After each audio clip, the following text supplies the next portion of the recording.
વિશ્વાસઘાત અને બ્લેકમેલિંગનો એક કિસ્સો સુરતમાં સામે આવ્યો છે, જેમાં પતિના જ એક મિત્રે મિત્રતાનો દુરુપયોગ કરીને એક પરિણીતાને હોળીના દિવસે ઠંડાઈમાં ભાંગ મેળવીને બેભાન કરીને ત્યારબાદ તેની સાથે શારીરિક સંબંધ બાંધ્યા અને તેનો વિડીયો બનાવીને લાખો રૂપિયા પડાવ્યા હતા.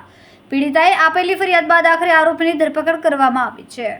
આ અત્યંત ગંભીર ગુનાની વિગતો ડિંડોલી પોલીસ મથકમાં પીડિતાએ નોંધાવેલી ફરિયાદ પરથી સામે આવી છે. આ વર્ષ 2023ની ઘટના છે, જ્યારે આરોપી પ્રવીણ રણજીત પવાર, જે મૂળ મધ્યપ્રદેશનો રહેવાસી છે, તેણે પીડિતાના પતિ સાથેની મિત્રતાનો લાભ ઉઠાવ્યો. હોળીના તહેવારના દિવસે પ્રવીણે પીડિતાને ઠંડાઈ પીવા આપી, જેમાં તેણે ભાંગ ભેળવી દીધી. ઠંડાઈ પીધા બાદ પરિણીતા બેભાન જેવી સ્થિતિમાં આવી ગઈ, જેનો ફાયદો ઉઠાવીને પ્રવીણે તેની સાથે શારીરિક સંબંધ બાંધ્યો. આરોપી પ્રવીણ એટલો બધો ક્રૂર હતો કે તેણે આ કૃત્યનો ગુપ્ત રીતે વિડીયો પણ ઉતારી લીધો. આ વિડીયોનો ઉપયોગ તેણે બ્લેકમેલિંગ માટે કરવાનું શરૂ કર્યું. પીડિતાએ પોલીસને જણાવ્યું કે પ્રવીણે તેને વિડીયો વાયરલ કરવાની ધમકી આપીને જુદા જુદા સમયે મોટી રકમ પડાવવાનું શરૂ કર્યું. આ સમયગાળા દરમિયાન પ્રવીણે પીડિતાને બળજબરીપૂર્વક ગર્ભપાત પણ કરાવ્યો. તેણે બ્લેકમેલિંગના ચક્કરમાં પીડિતાને અલથાણની એક ઓયો હોટેલ અને દમણ પણ લઈ જઈને ફરીથી સંબંધ બાંધ્યા હતા. આ સુરત એસીપી દીપ વકીલે આ અંગે માહિતી આપતા કહ્યું કે આરોપી સૌપ્રથમ 3.70 લાખ પડાવ્યા હતા. આટલેથી સંતોષ ન થતાં તેણે ફરીથી ધમકીઓ આપીને સોનાના દાગીના સહિત 10.50 લાખ પડાવી લીધા. આમ તેણે કુલ 14 લાખથી વધુની ઠગાઈ આચરી હતી. જી સર.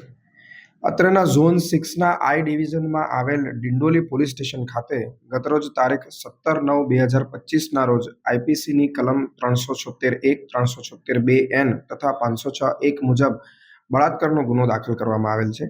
ઉપરોક્ત ગુનાના ભોગ બનનાર કે જેઓ પરિણીત છે, તેઓએ આરોપી રણજીત પવાર કે જે માધવ રેસિડેન્સી ડિંડોલી તેમજ મૂળ નિવાસી ડુંગલા ગામ, ચિત્તોડગઢ, રાજસ્થાન વિરુદ્ધ નામજોગ ફરિયાદ આપેલ છે.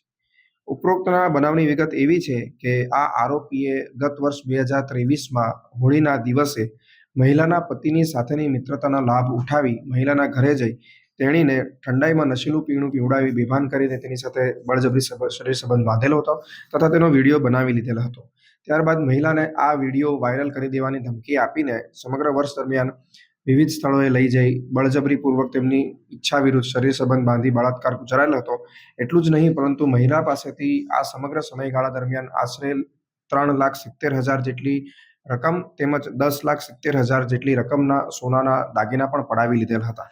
આ સમગ્ર બનાવ દરમિયાન મહિલાને બળજબરી ગર્ભપાત કરવાની પણ ફરજ પાડેલ હતી.